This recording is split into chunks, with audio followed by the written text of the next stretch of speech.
नमस्कार।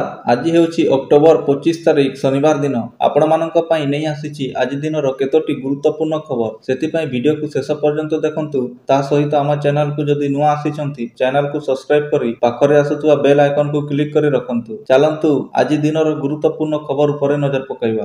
ପ୍ରଥମ ଖବର, ରାସନ କାର୍ଡ ଧାରୀଙ୍କ ପାଇଁ ଖୁସି ଖବର। ଆଉ 3 ମାସ ହିତାଧିକାରୀଙ୍କୁ ମିଳିବ ଅତିରିକ୍ତ 5 କେଜି ଚାଉଳ। ଘୋଷଣା କଲେ ଖାଦ୍ୟ ଯୋଗାଣ ଓ ଖାଉଟି କଲ୍ୟାଣ ବିଭାଗ। ଅତିରିକ୍ତ ଚାଉଳ ବଣ୍ଟନ ଶେଷ କରିବାକୁ 19 ଜିଲ୍ଲାକୁ ଜିଲ୍ଲାପାଳଙ୍କୁ ନିର୍ଦ୍ଦେଶ ଦିଆଯାଇଛି। 19 ଜିଲ୍ଲାରେ ମୋଟ 2,40,00,000 ହିତାଧାରୀ ଉପକୃତ ହେବେ। ପରବର୍ତ୍ତୀ ଖବର, ହୁଦୁହୁଦୁ ହୋଇ ଜଳିଗଲା ବସ୍, 20ରୁ ଅଧିକ ଜୀବନ୍ତ ଦଗ୍ଧ। ବସ୍ରେ ନିଆଁ ଲାଗି ଅଘଟଣ।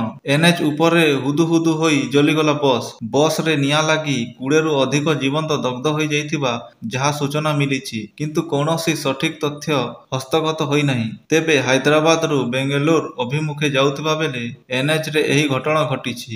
ଆନ୍ଧ୍ରର କର୍ଣ୍ଣୁଲ ଜିଲ୍ଲା ଚିନ୍ନାଟେକରୁ ଗାଁ ନିକଟରେ ବାଇକ୍ ସହ ଧକ୍କା ହେବାରୁ ବସ୍ ଲାଗିଥିଲା ନିଆଁ। ବସ୍ ଯାଉଥିବା ବେଳେ ହଠାତ୍ ବସ୍ଟି ସାମ୍ନାପଟୁ ଆସି ପିଟି ହୋଇଥିଲା, ଯାହା ଫଳରେ ନିଆଁ ଲାଗିଯାଇଥିଲା।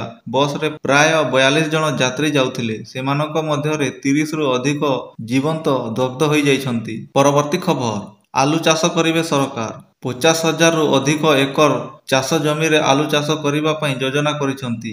ଆଲୁ ଉତ୍ପାଦନରେ ଓଡ଼ିଶାକୁ ଆତ୍ମନିର୍ଭର କରିବା ଅଭିଯାନରେ ଏହି ପଦକ୍ଷେପ ଗ୍ରହଣ କରାଯାଇଛି। ଆଜି ଲୋକସଭା ଭବନରେ ଏହି ବିଷୟରେ ଏକ ଉଚ୍ଚସ୍ତରୀୟ ବୈଠକ ଉପମୁଖ୍ୟମନ୍ତ୍ରୀ କନକ ବର୍ଦ୍ଧନ ସିଂ ଦେଓଙ୍କ ଅଧ୍ୟକ୍ଷତାରେ ଅନୁଷ୍ଠିତ ହୋଇଯାଇଛି। ଏହି ବୈଠକରେ କୃଷି ବିଭାଗ ପ୍ରମୁଖ ଶାସନ ସଚିବ ଡକ୍ଟର ଅରବିନ୍ଦ କୁମାର ପାଢ଼ୀ, କୃଷି ନିର୍ଦ୍ଦେଶକ ଶୁଭମ ସକ୍ସେନା, ଉଦ୍ୟାନ କୃଷି ନିର୍ଦ୍ଦେଶକ କାଲୁଙ୍ଗେ ଗୋରଖ ମଧ୍ୟ ଉପସ୍ଥିତ ଥିଲେ। ପରବର୍ତ୍ତୀ ଖବର, ଇ-ସିମ୍ ପ୍ରଚଳନରେ ଚୀନ ପଛୁଆ। ଚୀନ ଏପର୍ଯ୍ୟନ୍ତ ବଡ଼ ପରିମାଣରେ ଇ-ସିମ୍ ପ୍ରଯୁକ୍ତିବିଦ୍ୟା ଗ୍ରହଣ କରିନାହିଁ। ଏହି କାରଣରୁ ଆପଲ୍ ଚୀନରେ ଆଇଫୋନ୍ ଏୟାର ଲଞ୍ଚକୁ ଗୋଟିଏ ମାସ ବିଳମ୍ବ କରିଥିଲା। କାରଣ ଏହା କେବଳ ଇ-ସିମ୍କୁ ସମର୍ଥନ କରେ। ଚୀନ ଇ-ସିମ୍ ଗ୍ରହଣ କରିବାରେ ଅନେକ ଚାଞ୍ଚଲ୍ୟ ସମ୍ମୁଖୀନ ହୋଇଛି।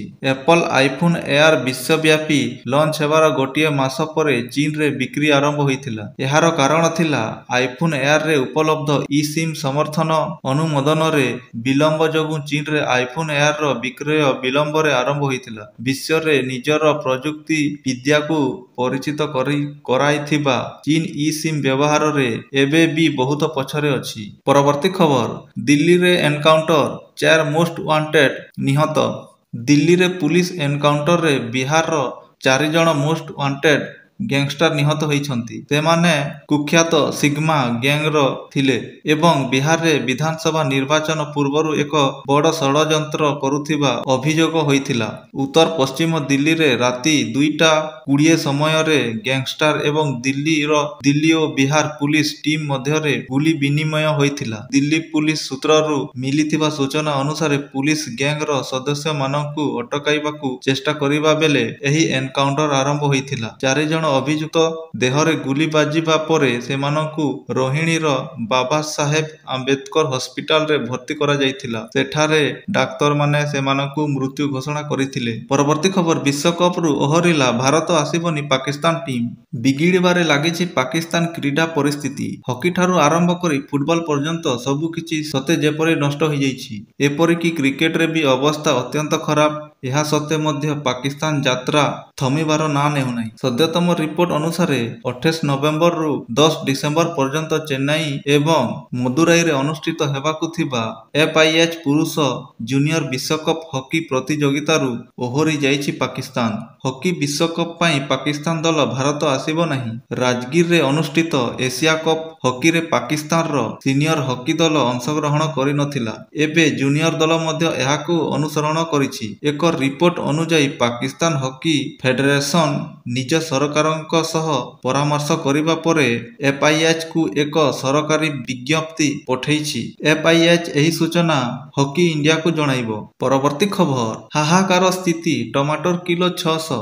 ପାକିସ୍ତାନ ଏବଂ ଆଫଗାନିସ୍ତାନ ମଧ୍ୟରେ ଚାଲିଥିବା ସୀମା ବିବାଦ ଉଭୟ ଦେଶର ଅର୍ଥନୀତିକୁ ଗୁରୁତର ଭାବରେ ପ୍ରଭାବିତ କରୁଛି। ଅକ୍ଟୋବର 11 ତାରିଖରୁ ସୀମା ବନ୍ଦ ହେବା ପରଠାରୁ କେବଳ ବେପାରୀଙ୍କ ବେପାର ଯେମିତି ଠପ୍ ହୋଇଯାଇଛି। କେବଳ ଏତିକି ନୁହେଁ, ନିତ୍ୟ ବ୍ୟବହାର୍ଯ୍ୟ ସାମଗ୍ରୀ ମୂଲ୍ୟ ବି ଆକାଶଛୁଆଁ ହୋଇଛି। କାବୁଲର ପାକ୍ ଆଫଗାନ ଚେମ୍ବର ଅଫ୍ କମର୍ସର ମୁଖ୍ୟ ଖାନ ଜାନ୍ ଆଲୋକଜୟ କହିଛନ୍ତି ଯେ ଯୁଦ୍ଧ ଆରମ୍ଭ ହେବା ପରଠାରୁ ଉଭୟ ଦେଶ ପ୍ରତିଦିନ ପ୍ରାୟ $10 ଲକ୍ଷ କ୍ଷତି ସହୁଛନ୍ତି। ପାକିସ୍ତାନରେ ଖାଦ୍ୟ ସାମଗ୍ରୀ ମଧ୍ୟରେ ଟମାଟୋ ଏବଂ ସେଓର ମୂଲ୍ୟ ସବୁଠାରୁ ଅଧିକ ପ୍ରଭାବିତ ହେଉଛି। ଟମାଟୋ ଯାହା ପୂର୍ବରୁ କିଲୋଗ୍ରାମ ପିଛା 120 ଟଙ୍କାରେ ମିଳୁଥିଲା, ଏବେ ତାହା କିଲୋଗ୍ରାମ ପିଛା 600 ଟଙ୍କାରେ ବିକ୍ରି ହେଉଛି। ସେଓ ଏବଂ ଅଙ୍ଗୁର ମୂଲ୍ୟ ମଧ୍ୟ ଦ୍ରୁତ ଗତିରେ ବୃଦ୍ଧି ପାଇଛି, କାରଣ ଏହାର ଏକ ବଡ଼ ଅଂଶ ଆଫଗାନିସ୍ତାନରୁ ଆମଦାନୀ କରାଯାଏ। ଖାନ ଜାନ୍ ଆଲୋକଜୟ କହିଛନ୍ତି ଯେ ପ୍ରତିଦିନ ପ୍ରାୟ 500 କଣ୍ଟେନର ପନିପରିବା ରପ୍ତାନି ପାଇଁ ଆସୁଥିଲା, କିନ୍ତୁ ସୀମା ବନ୍ଦ ହେବା ଯୋଗୁଁ ଏହା ଏବେ ବନ୍ଦ ହୋଇଯାଇଛି। ପରବର୍ତ୍ତୀ ଖବର,